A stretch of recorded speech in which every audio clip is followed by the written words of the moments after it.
Direktur pendidikan sekolah favorit di Lubulingga. Luar biasa. Ya, Sekolah Islam Terpadu Mutiara Cendekia. Mantap. Ada dari 3 orang remaja Ya. di Indonesia itu satunya terkena gangguan mental. Kalau hijrah sih sepakat dalam tanda kutip adanya bullying itu.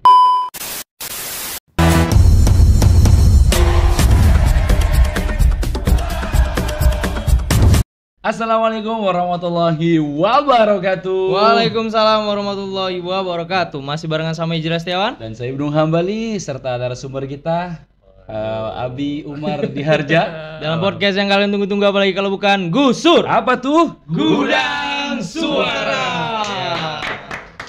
Aduh, ini biasa kita rame nih, Bi. Wah. Kru-krunya rame-rame. Ini lagi KKN semua. Lagi ngerasain pendidikan, skripsi segala macam. Itu biasa. Jadi senang sekali nih, Nuh. Alhamdulillah. Karena kita sudah kehadiran narasumber yang luar biasa. Direktur pendidikan sekolah favorit di Lubulingga. Luar biasa. Ya, Sekolah Islam Terpadu Mutiara Cendekia. Mantap. Luar Ini biasa. kalau tandanya tuh kayak gini nih, MC. MC. Nanti kalau gini sebelah nanti tetangga nanti. Makanya gini nih. Oh, gitu ya. Oke, Jadi siap. kalau MC gimana, Bi? MC-nya kayak gini. Jadi nggak kalau itu kan kesini Oh, tuh. iya. Kalau ini nggak Oh, ini. MC. MC. Ini biasanya bisa langsung diundang nih. Bagus juga tuh ya. Jadi alhamdulillah Abi udah datang ke sini kan. Ya mohon maaf Bi untuk tempat kondisi kita seperti ini. Waduh. Tempat Iya. tongkrongan anak-anak muda yang ya bisa dikategorikan mereka ini penuh kreativitas. Waduh. Jadi memanfaatkan segala sesuatu yang ada. Iya. Gitu. Dia ada rotan akar pun jadi. Bener, itu patah itu kan. Iya. Pepatah. Pepatah. Oh, bukan patah, pepatah. Jadi kemarin dari kegiatan Ibnu dan Real Talk Iya, kemarin Real ini kan kayak lihat beberapa postingan juga dari Fatur atau Iya. Barki. Kayaknya kita harus mengundang banyak-banyak orang-orang yang memang punya kompeten di bidangnya masing-masing. Betul. Karena kita sebagai generasi muda hari ini kan harus lebih banyak belajar lagi. Benar. Jadi banyak belajar lagi mengerti tentang pribadi masing-masing. Betul. Apalagi kalau kita lihat secara biografi beliau, ya, CV lah beliau. Selaku direktur pendidikan, terus juga kuliahnya bermacam-macam jurusan kan. Dan juga kegiatan sehari-hari membersamai anak-anak. Ini sangat cocok dengan anak muda, IHA lovers. Iya. Terkait mental health ini seperti apa? Iya, gitu. generasi ke depan mau jadi seperti apa sih ya? Generasi sandwich kan, wah itu viral banget. Iya, generasi banyak generasi seperti. Tapi sebelum itu gimana tuh? ngobrol-ngobrol, ternyata banyak teman-teman yang belum subscribe. Nah betul, bagi kamu IHA lovers yang belum subscribe, like, komen, dan channel IHA Kreatif, silakan like, komen, dan share sebanyak-banyaknya. Iya, benar. Karena di IHA Kreatif bukan cuma di YouTube doang loh, ada apa aja nih Pak? Kita juga punya TikTok, Betul. Facebook, Instagram, kemudian kita juga sudah punya website artikel. Artikel. Gudang Terkini. Gudangterkini.com. Bagi kawan-kawan yang mau buat karya tulis, puisi, cerpen, dan lain sebagainya, boleh nanti di link bio YouTube IHA Kreatif dan Instagram IHA Kreatif, semuanya ada buat IHA lovers. Kasih dulu teman-teman. Luar biasa loh. Keren. Jadi kita bakal ngobrol tentang apa nih kali ini? Mental health tadi Pak. Mental health ini berarti Muda. ini generasi saat ini nih, Bi. Iya. Ya kan, karena generasi saat ini ya kalau kelahiran tahun 98 kayaknya udah biasa sih kayaknya ya. 98 2000 tuh udah generasi akhir mungkin Bi, atau gimana Bi? Kalau mental health nih. Iya, jadi mental health ini suatu permasalahan di dalam kejiwaan seseorang ya, terutama bagi anak-anak remaja. Malah ini adalah menjadi sebuah fenomena yang saat ini tren gitu ya. Oke. Trennya gini. Jadi di tahun 2021 ada salah satu lembaga survei namanya INA MS gitu ya, yang mengatakan bahwasanya ada dari 3 orang remaja di Indonesia itu satunya terkena gangguan mental. Gimana Jadi rata-rata anak-anak remaja saat ini yang ada di Indonesia itu rata-rata memiliki gangguan mental atau kesehatan mental yang saat ini perlu suatu pengobatan atau sangat Terapi. memperhatikan Iya, gitu iya. ya. Jadi banyak hal yang terjadi saat ini gitu ya. Jadi kenapa anak-anak remaja saat ini banyak terkena gangguan mental khususnya? Ya, karena memang kondisi saat ini berbeda dengan kondisi zaman dulu. Kalau zaman dulu kan yang namanya handphone itu masih sangat terbatas. Kemudian akses terhadap informasi juga sangat terbatas. Berarti Bi, sorry nih Bi, pengaruh media sosial juga menyebabkan ini? Iya, pasti. Media sosial itu memiliki pengaruh yang cukup tinggi terhadap kesehatan mental anak. Ya, jadi banyak sekali penyebab-penyebab yang terjadi sehingga anak-anak saat ini kesehatan mentalnya sangat bisa terganggu dengan secara signifikan gitu ya. Karena apa? Karena banyak sekali lingkungan sosial yang mungkin saat ini sudah berubah. Kalau dulu kalau kita di zaman 1980-an ya yang lahirnya. Ibnu lahir tahun berapa nih? 2000 awal. Jadi kalau 1980-an kita mainnya banyak di luar. Ya, tapi kalau anak-anak zaman sekarang ini kan ya memang mereka difasilitasi oleh orang tuanya. Benar. Itu sebagian sih. Sorry nih Bi, kan difasilitasi sama orang tua. Berarti kan peran orang tua juga sangat penting. Oh iya, pasti itu. Sekarang ini gini, banyak tipikal orang tua yang apa ya? Kenapa kesehatan mental ini terjadi pada anak remaja saat ini? Karena dibentuk dari orang tuanya. Itu gimana tuh? Dibentuk dengan orang tua itu maksudnya seperti apa? Jadi orang tua zaman sekarang yang dia lahir di tahun 1980-an dan saat ini dia punya anak yang sudah beranjak remaja dan dia tidak mau apa yang terjadi sama diri dia dahulu itu terjadi sama anaknya. Pernah ngeliat nggak kalau cerita dulu orang-orang tua dulu, mistar yang panjang itu bisa patah gitu. Sering. Pernah ngerasa juga. Sapu itu banyak yang patah. Rotan yang nggak patah-patah rotan. Kalau Abi dulu pernah kalau ngaji kalau dengan guru ngaji dulu Pak Ustadz, kalau misalnya salah rotannya langsung di kepala. Iya sih. Iya, apalagi kalau pakai peci kayak Ibnu. Jadi dulu diakali di peci itu diisi oleh koran gitu supaya nggak sakit gitu kalau salah. dari perannya orang tua untuk tapi kan ada juga nih sorry itu sini Bi, ada beberapa kejadian seorang guru yang menasehati anaknya terus orang tuanya datang, gurunya malah dimarah-marahin. Itu kan jadi sebenarnya gimana ya Bi? Jadi gini, itu bedanya pendidikan zaman dulu dengan zaman sekarang. Tapi kita tidak boleh menyalahkan juga. Kenapa kondisinya saat ini banyak sekali yang memang harus kita perhatikan gitu ya. Kalau kita waktu zaman sekolah dulu, kalau ketika melapor sama orang tua gitu ya, kalau ada masalah di sekolah, maka kita akan merasa lebih takut gitu ya. Karena apa? Karena orang tua akan lebih marah lagi sama kita gitu kan.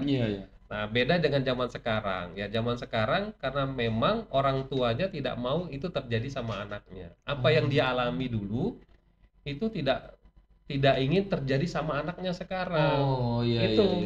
Jadi pengalaman namanya luka emosional. Iya, jadi pengalaman di zaman dulu yang terjadi sama dirinya dia tidak mau itu terjadi sama anaknya, sehingga orang tua sekarang tuh jauh lebih kalau melihat anak itu lebih lebih melindungi. Setiap anaknya terjadi kesalahan melakukan kesalahan, dia duluan yang mungkin bisa memberikan solusi atau terhadap permasalahannya, sehingga yang terbentuk anak sekarang akhirnya mereka tidak ada effort untuk mereka bisa menyelesaikan masalah gitu. Tidak ada tanggung jawab dari mereka.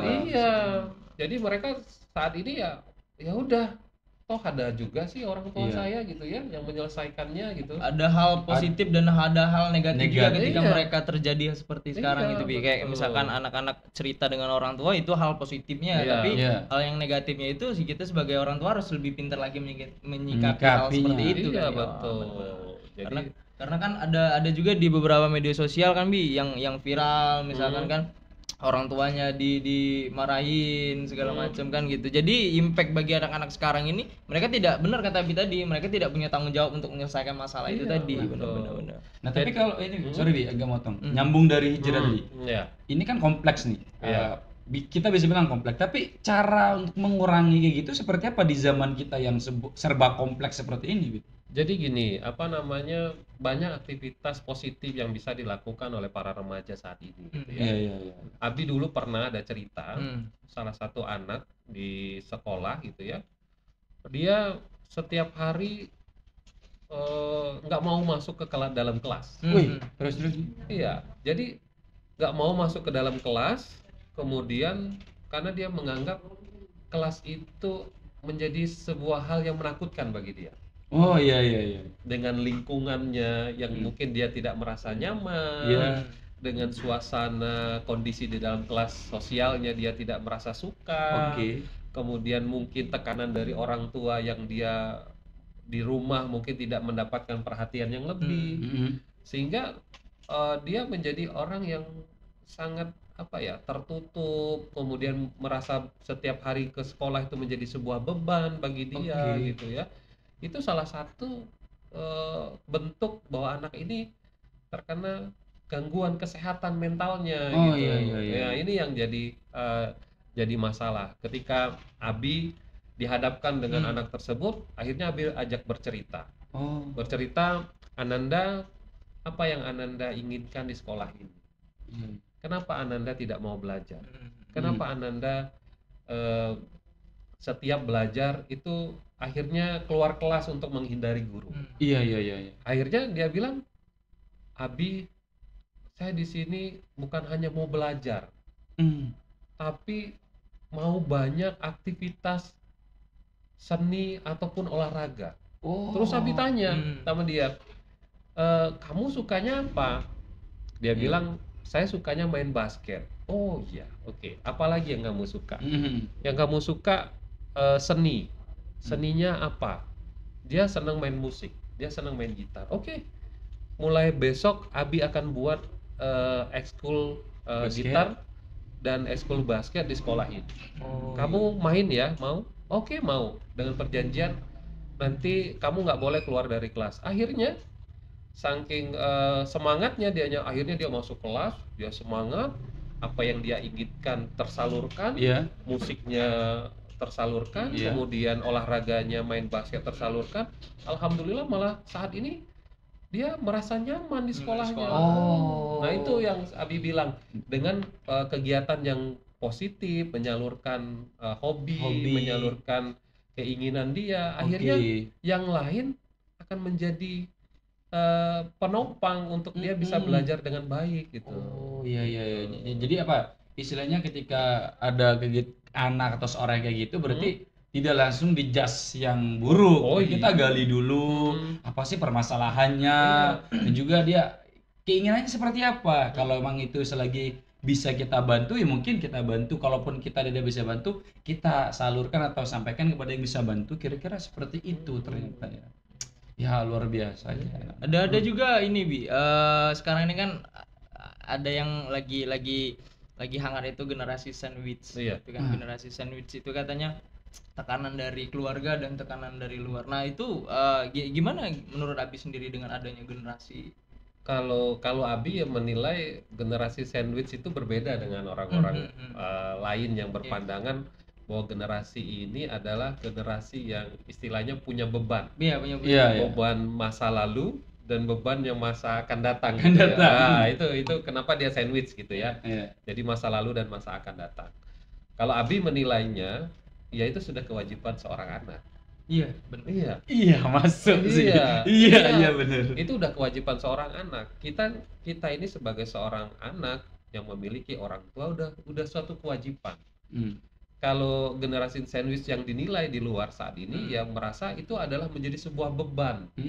Beban dalam artian seolah-olah bahwasanya kita ini memiliki kewajiban yang harus diselesaikan. Baik untuk orang tua kita yang mungkin selama ini yang sudah menyekolahkan kita, mengeluarkan biaya yang besar, kemudian kita pada saat beliau sudah tua, kemudian kita bertanggung jawab terhadap orang tua kita atau terhadap saudara-saudara kita atau anak-anak kita gitu ya.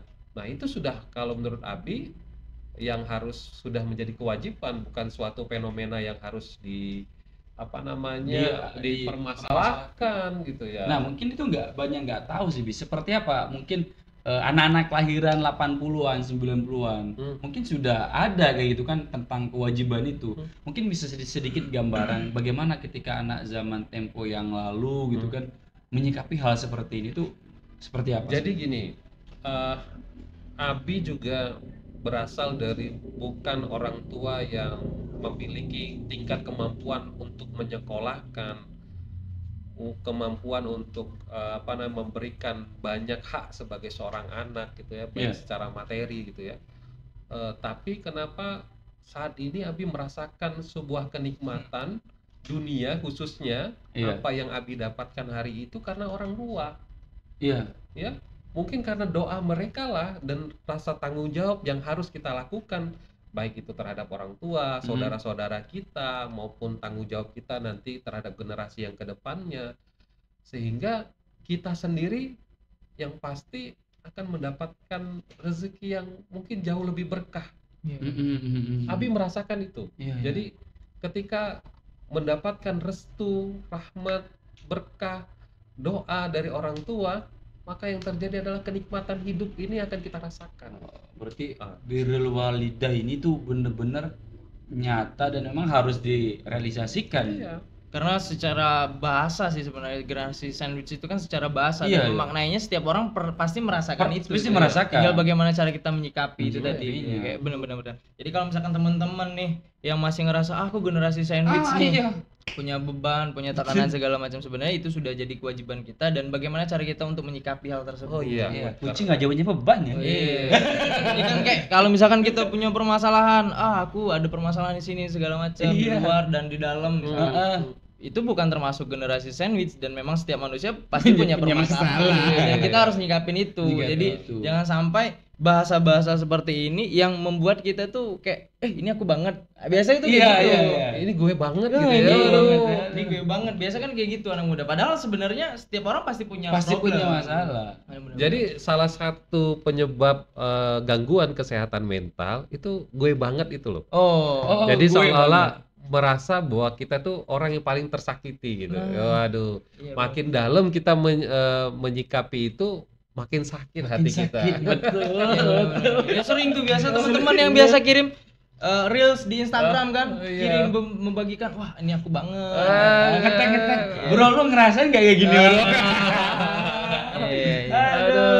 Jadi tinggal bagaimana cara kita menyikapi dan setiap tadi balik lagi problem segala macam. Tapi balik lagi nih Bi, ada beberapa kasus juga kalau kita lihat dari kasus kan Bi, banyak anak-anak muda itu contohnya mahasiswa dalam tanda kutip mereka yang meninggal tidak wajar segala macam. Itu kan jadi apa ya? Jangan sampai, karena kemarin Ijra juga pernah ketemu sama teman-teman, aku pernah ketemu juga sama teman-teman kayak, wah aku kalau nggak bisa nyelesain masalah ini udahlah akunya yang harus selesai, dia bilang gitu. Sampai ada yang kayak gitu. Karena ini pengaruhnya dari mana sih Bi sebenarnya kalau menurut Abi sendiri? Jadi gini, memang saat ini itulah yang dinamakan mental anak-anak kita remaja saat itu adalah mental yang rapuh. Makanya ada istilah generasi strawberry gitu ya. Jadi ibaratnya bagus kelihatan tapi di dalamnya rapuh. Ya mudah patah hati gitu. Mudah patah hati. Iya, dan itu memang terjadi, Hijrah. Jadi ada salah satu fenomena juga nih Hijrah, saya cerita gitu ya. Saat ini di dunia pekerjaan, anak-anak remaja yang saat ini sudah lulus kuliah, kemudian dia mau bekerja gitu ya. Itu ada fenomena juga. Ketika dia menghadapi masalah, anak-anak tersebut bukan ingin menyelesaikan masalahnya. Dia langsung bilang, aku resign aja, aku berhenti aja, aku pindah aja. Dan itu udah terjadi. Karena memang kesehatan mental kita untuk bisa menyelesaikan atau problem solving kita terhadap sebuah dinamika organisasi atau pekerjaan kita itu terkadang membuat diri kita itu tidak bisa menyelesaikan masalahnya. Ada juga nanti bilang, ini bukan fashion saya. Iya. Bukan fashion saya. Banyak gitu. Iya. Walaupun sebenarnya harus kita kerjain juga, ya. Tapi gimana kalau ini caster baru nih? Ini tanggal 16 ya. Ini tanggal kemarin Ibnu ngeliat berita di salah satu Instagram itu kan. Ada salah satu dokter yang melakukan bunuh diri. Ya, depresi berlebihannya melakukan bunuh diri itu diakibatkan pembulian oleh senior-seniornya. Nah, itu gimana tuh terhadap yang orang-orang yang melakukan bully ini? Harusnya seperti apa Bi yang jadi memang salah satu penyebab terjadinya gangguan kesehatan mental atau yang nanti dampaknya sampai depresi kemudian akhirnya mengakhiri kehidupannya, ya memang dia ini merasa trauma. Trauma terhadap apa yang terjadi pada dirinya dan dia tidak bisa keluar dari permasalahan tersebut. Jadi dia tidak bisa keluar dari apa yang dia alami gitu ya. Dia tetap mau di posisi yang dia merasa itu adalah sesuatu yang menyakitkan bagi dia. Dia tidak mau memaafkan dirinya. Nah, kalau dia bisa keluar dari permasalahan itu, ya udah pasti dia akan bisa menyelesaikan kehidupan ini gitu ya, permasalahan kehidupan ini. Karena memang kenapa hal itu bisa terjadi, karena mohon maaf ya, pola asuh yang dilakukan oleh orang tua yang akhirnya mereka terbentuk seperti itu.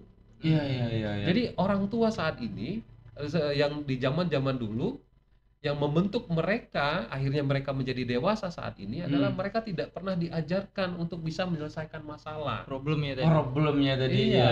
Jadi karena apa? Setiap ada masalah, oke, biar mama aja, biar papa aja yang nyelesainnya gitu ya. Tanpa memberikan kesempatan kepada si anak untuk bisa menyelesaikan. Itu yang terjadi. Relate berarti ya dengan kata-kata misalnya laisal fata ma yaquluha ada walakin laisal fata ma yaqulu kan nabi itu. Bukan, gue laisal fata ma yaqulu kan nabi wa laisal fata ma yaqulu anada. Seorang anak itu, seorang laki-laki ataupun seorang manusia itu dikatakan bahwasanya aku hebat karena orang tua saya. Aku bisa menyelesaikan karena orang tua saya. Tapi aku hebat ya karena aku sendiri. Barulah itu dikatakan manusia sebenarnya. Itu kata-kata 500 tahun yang lalu dan saat ini benar-benar terjadi. Tapi gini Bi, kalau kita bilang masalah bullying tadi, kalau Hijrah sih sepakat dalam tanda kutip Bi, adanya bullying itu Bi. Kalau Hijrah pribadi nih Bi, karena kalau menurut Hijrah mungkin nanti kan bisa jadi potongan ini kan. Bisa ya. Yang mana? Jadi bullying di sini dalam artian ya kalau kita nggak pernah merasakan rasa sakit, kita nggak pernah belajar untuk merubah diri kita pribadi. Itu kalau secara Hijrah pribadi. Ya karena menurut Hijrah bukan bulinya yang harus dihentikan, positifnya, tapi kita yang harus lebih kuat lagi. Karena kayak gitu. Karena setiap manusia tuh menurut Hijrah Bi, enggak, mungkin nanti Abi juga bisa menjelaskan kan, ini kan perspektif dia kayak ya setiap orang tuh punya hak untuk memberikan statement mereka kepada diri kita, tapi tinggal bagaimana cara kita menyikapi itu sih sebenarnya. Yang pasti orang yang sering membuli kita itu adalah orang yang terdekat. Percaya nggak? Iya kan? Bener nggak? Betul. Jadi terkadang ketika kita ketemu dengan lingkungan kita, sahabat kita, teman kita gitu, kamu kok sekarang gendutan ya? Kalau udah ngomong kayak gitu kayaknya memang ya senyum, tapi dalam hati tuh waduh, ngatain nih gitu ya. Itu yang kadang-kadang body shaming yang mengatakan bahwa tubuh kita seperti apa, kemudian hari ini kita kelihatan jelek atau kelihatan yang mungkin tidak enak dipandang gitu ya. Sesuai dengan TikTok. Iya betul. Jadi justru yang paling sering membuli kita itu adalah orang terdekat. Karena mereka memperhatikan kita. Iya, karena kita memperhatikan. Jadi memang kalau di zaman dahulu ya bully itu nggak ada. Kenapa? Karena memang daya tahan anak-anak zaman dulu itu untuk keluar dari permasalahan seperti kata Hijrah tadi itu lebih kuat. Kalau sekarang kan nggak kuat dia menghadapi masalah itu gitu kan. Kenapa dikatakan bully? Karena dia tidak bisa mengatasi masalahnya. Ketika dia misalnya dihina oleh orang lain, dihina oleh sahabatnya, kemudian dikatain oleh rekan kerjanya, kemudian membuat hati dia tuh merasa, aduh saya ini rasanya hati saya ini sakit betul gitu ya, sehingga akibatnya apa? Akibatnya ya si anaknya tadi cenderung murung, nggak mau bersosialisasi gitu ya, dia tidak bisa mau keluar dari masalah itu. Jadi memang yang harus lebih penting itu tadi, kita yang kena bully misalkan kita harus lebih kuat dengan hal-hal seperti itu kan. Jadi buat teman-teman juga nih yang masih ngerasa kena bully segala macam, ya benar kata Abi tadi itu, kayak ya terlepas apapun yang orang lain katakan, ya kita harus jadi pelajaran juga di situ. Jadi kita harus yang lebih kuat. Kenapa generasi kemarin-kemarin lebih kuat, kenapa kita enggak? Gitu. Kita sebagai generasi hari ini jangan dianggap lemah. Gitu. Jadi ayo semangat. Gitu maksudnya. Jadi jangan sedikit-sedikit ada permasalahan di kantor, aduh aku ini capek. Udah, kita bisa selesaiin itu. Gimana kalau kira-kira ini ini luar konteks. Gimana kalau kira-kira ini apa ya? Jauh sih sebenarnya. Kalau pendidikan semi militer, wajib militer. Ya kan? Tapi bukan berarti wajib militer kan banyak. Militer itu ada yang fisiknya ada, terus juga mental juga dididik di situ. Nah, ini kalau kira-kira dimasukkan dalam dunia pendidikan kira-kira gimana? Jadi pendidikan kesehatan mental itu rata-rata saat ini sudah dilakukan ya. Kenapa ada perubahan kurikulum? Nah, kurikulum. Jadi dulu kalau di zaman kita itu kurikulum KTSP, kemudian sekarang berpindah K13, kemudian sekarang kurikulum Merdeka. Nah, isi dari kurikulum Merdeka itu adalah penguatan karakter. Nah, penguatan karakter itu ada di dalamnya bagaimana mengatasi kesehatan mental. Jadi bagaimana si anak dinilai untuk bisa bertanggung jawab, bagaimana si anak dinilai untuk bisa bersosialisasi dengan temannya, bisa berempati dengan temannya melalui sebuah proses pembelajaran. Ya, jadi memang kalau dari sisi pendidikan itu sudah dilakukan. Sudah dilakukan dan sudah dilatih untuk dimasukkan di dalam sebuah mata pelajaran. Jadi kurikulum Merdeka ini adalah salah satu cara bagaimana pemerintah memperbaiki kesehatan mental anak. Biar nggak jenuh ya. Dulu kan kalau dulu kenapa dibuat kurikulum ini 13. Seperti kurikulum Merdeka ini proyeknya itu misalnya mengerjakan kerja kelompok, kemudian membuat sebuah karya gitu ya. Nah, kalau di zaman dulu jarang dilakukan karena anak-anak sendiri itu sudah melakukan di luar sana. Karena mereka sudah kreativitas juga di luar. Makanya kalau di sekolah zaman dulu nulis sepapan aja. Sebuku ditulis. Kalau zaman sekarang anak-anak main handphone itu dia, buka YouTube. Nulis baru 2 baris. Canya capeknya. Zaman dulu kan main bola. Buat cetoran tau enggak cetoran? Yang dari bambu. Sekarang itu jadi pelajaran. Jadi pelajaran sih? Buat tembak cetoran. Jadi cetoran itu yang dari bambu, kemudian ada ditusuk pakai kertas dibasahin. Wah, itu jadi pelajaran. Jadi kalau nggak dikasih tahu anak-anak sekarang, itu nggak tahu jenis permainan zaman itu. ini. Hei anak-anak. Zaman kakak dulu. Hei anak-anak kecil. Itu tempat kami nakal. Jadi ternyata permainan-permainan zaman dulu itu sekarang sudah jadi pelajaran juga untuk ngembaliin secara mental mereka juga berarti secara sosial mereka juga berarti itu. Luar biasa. Kasih apa dulu? Tapi ada juga gini untuk permasalahan sosial, gimana kalau kita nanggapin permasalahan sosial hari ini terkait untuk tingkat stres anak-anak zaman sekarang nih, terkait apalagi anak-anak muda lah yang dari generasi 2000 sampai yang terbaru sampai umur 17 tahun. 17 tahun. Ini kan pengaruh sosial juga berpengaruh juga kan. Betul. Jadi sosial media itu salah satu penyebab gangguan kesehatan mental ya. Jadi yang harus kita lakukan misalnya ketika anak-anak remaja saat ini, yang saya bilang tadi ada beberapa survei di lembaga yang mengatakan 1 orang dari 3 remaja Indonesia saat ini itu pasti sudah terkena gangguan kesehatan mental. Dan kemudian gangguan kesehatan mental yang sering itu adalah tingkat kecemasan. Cemas itu. Cemas ya. Jadi anak-anak saat zaman sekarang ini ya memang kecemasan itu, rasa takut, rasa khawatir itu terlalu tinggi. Sehingga sehingga mereka sendiri tidak mau bisa mengatasi masalah itu. Dan akhirnya yang harus kita lakukan adalah kalau cemas itu, tipsnya Abi ini, kalau cemas itu baiknya kita berjemur.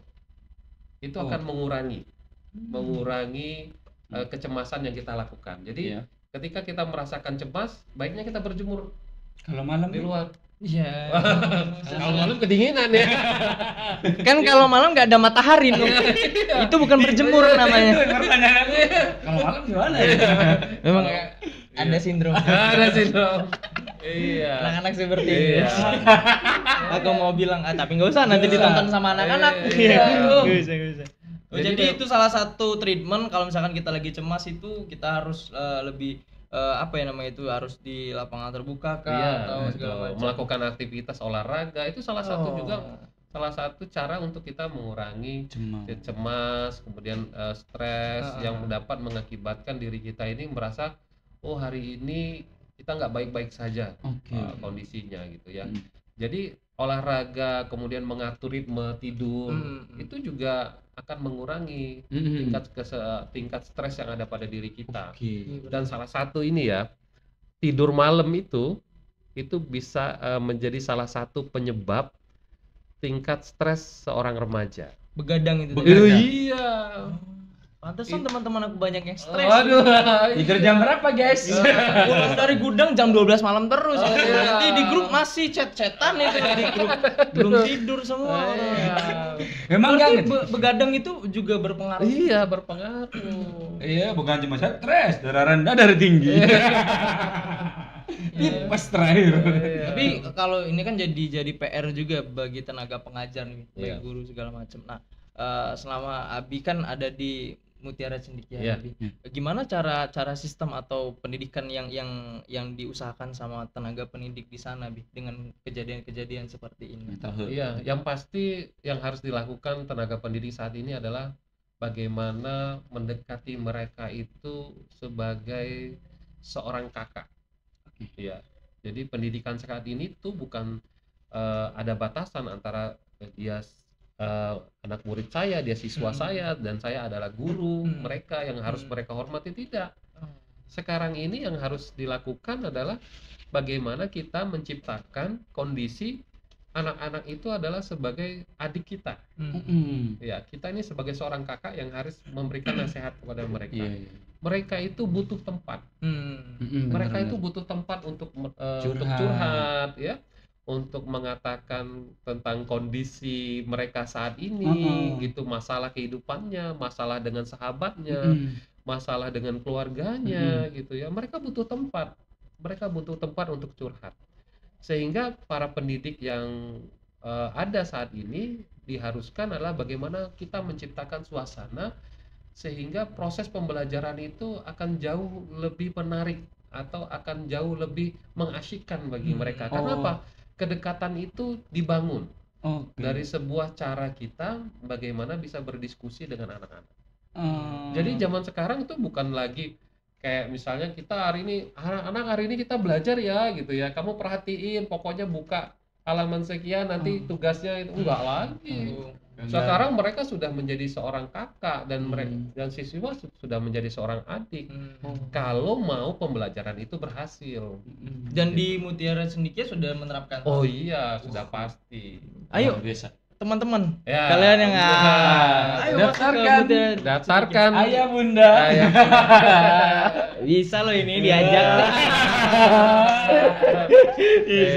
Ya karena apa? Memang benar tuh kayak ada beberapa hal juga jenjangan kan. Karena kalau aku Ijra dengar dari Abi tadi kan harus menjadi kakak dan adik. bukan teman Bi di situ ya, memposisikan.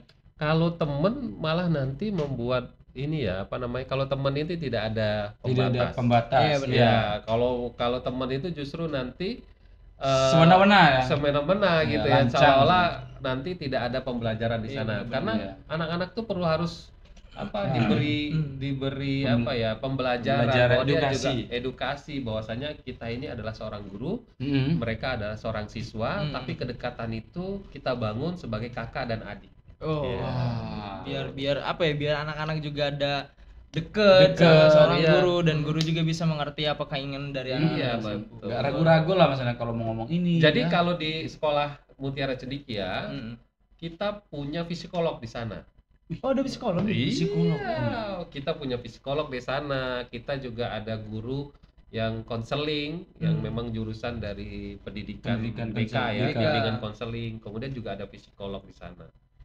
Dan kita juga bekerja sama dengan beberapa psikolog, 2 psikolog yang ada di Lubuk Linggau ini. Ya, jadi setiap anak-anak mengalami proses permasalahan, gitu ya, ada masalah, ya kita langsung berikan solusi gitu ya. Kita lakukan observasi, kemudian kita gali permasalahannya, kemudian kita selesaikan, kita berikan treatment, ya sambil nanti anak-anak ini kita lihat perkembangannya. Gitu. Luar biasa. Tapi sorry nih Bi, Mutiara Cendekia ini ada pada tahun berapa Bi kalau untuk di Lubuk Linggau? Kalau di Lubuk Linggau kita bangun di tahun 2013. 2013. Iya, 2013 dulu 11 tahun. masih di rukonya di Tabajemek. Iya benar. Ya, kemudian di tahun 2015 kita pindah di lokasi yang baru saat ini. Aku juga kalau misalkan udah ada tahun 98 aku pasti sekolah di sana.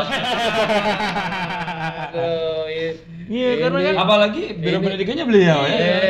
Sudah ada psikolog. Jadi orang tua nggak khawatir lagi dengan apa permasalahan anak-anak. Luar biasa. Banyak nih kalau kita mau tanya-tanya dengan beliau sih. Iya benar. Cuman karena ya mungkin waktu Durasi. juga. Iya. Kayaknya di belakang kamera lebih banyak nih kayaknya nih. Karena ya apa ya, jadi pembelajaran baru juga, dan ya kita kan tidak menutup kemungkinan kita calon orang tua juga nih kan. Betul. Seorang ayah. Calon Seorang ayah, mudah-mudahan ya kita jadi bisa belajar juga gimana cara kita untuk melihat kondisi anak-anak saat ini, generasi-generasi akan datang. Iya, jangan sampai kita sebagai generasi sekarang kita yang malah mendapatkan ngerasa bahwa paling stres, dan itu juga nggak baik juga kan gitu. Itu kucingnya udah ngerti tuh. Iya, ini kucing kan selalu dengerin dia. Iya. Mungkin itu aja Bi untuk podcast kita, karena mengingat waktu juga durasi, dan terima kasih banyak udah mampir ke Gudang Suara nih Bi, dengan kondisi seperti inilah kira-kira. Masya Allah, ini luar biasa ini kegiatan salah satu bagaimana memberikan sebuah treatment kesehatan mental para remaja. Dengan bersuara, dengan bersosialisasi, dengan mengekspresikan diri gitu ya. Ini salah satu untuk mengatasi kesehatan gangguan mental gitu ya. Waduh. Nextnya juga nanti kita bakal punya project nih Bi. Apa itu? Projectnya itu jadi kita bakal buat tempat tongkrongan teman-teman, tapi nggak boleh main HP, tapi nggak boleh main game segala macam. Di situ memang khusus untuk ngobrol. Oke. Nextnya tapi Bi. Oke, ada rezeki si Rehan. Tapi karena mengingat waktu juga, kita langsung masuk aja ke closing statement. Nah, jadi closing statement ini mungkin tagline dia atau motivasi buat teman-teman yang nonton. Itu dimulai dari Ibnu, kemudian dari Hijrah, kemudian ditutup sama Abi nanti closing statementnya. Iya. Silakan Mas Ibnu. Tetap dari Imam Syafi'i, laisal fata ma yaqulu kana abi walakin laisal fata ma yaqulu ha annana. Bukanlah seorang laki-laki, seorang anak, seorang manusia mengatakan aku besar karena orang tuaku, tapi katakanlah wahai manusia, aku besar karena diriku sendiri. Luar biasa, itu dalam banget loh itu teman-teman. Dan closing statement dari Hijrah, setiap apapun yang kita kerjakan hari ini itu harus kita nikmati, seperti kita naik gunung dan turun gunung. Karena setiap permasalahan itu pasti akan ada titik temu, akan ada titik di mana kita benar-benar sudah menyelesaikan permasalahan, bukan malah kita meninggalkan permasalahan tersebut. Luar biasa. Kata-kata ini saya dapat dari Bukit Kaba. Mungkin silakan Nabi. Waduh, ini closing statementnya buat para remaja yang hari ini mengalami kondisi yang tidak mengenakan dalam mentalitasnya. Yang pasti Allah sudah mengatakan di dalam surat Al-Baqarah 155 bahwasanya Allah akan memberikan sebuah kabar kebahagiaan bagi orang-orang yang sabar.